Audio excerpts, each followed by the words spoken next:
સરદાર પટેલ વિશ્વવિદ્યાલય દ્વારા શિક્ષણેતર જે પ્રવૃત્તિઓ છે એ સતત વિકાસ પામતી રહી છે.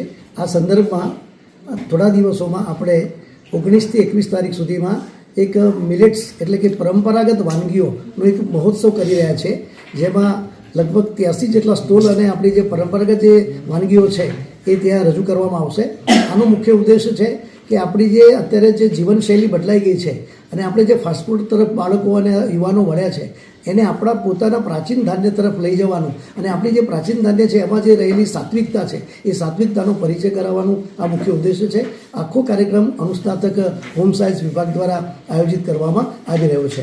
સાથે સાથે 20 અને 21 તારીખે આપણે ત્યાં વેસ્ટ ઝોન રિસર્ચ સ્કોલર મીટનું પણ આપણે આયોજન કર્યું છે. આ જે મીટ છે એ ભારતમાં 4 જગ્યાએ જુદા જુદા 4 પ્રદેશમાં યોજાતી હોય છે.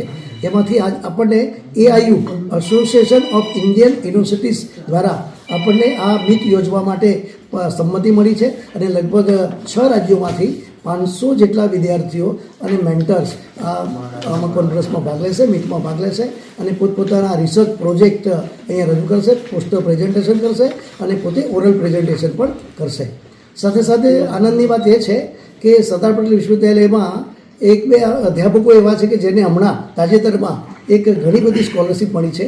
એક તો અંજુ કુંજડિયા મેડમને લગભગ 95 લાખ રૂપિયા સંશોધન માટે ફેલોશિપ મળી છે અને ફિઝિક્સ ડિપાર્ટમેન્ટના પ્રોફેસર અરુણ આનંદને ICMR અને એક બીજી એજન્સી દ્વારા લગભગ 3 કરોડ જેટલી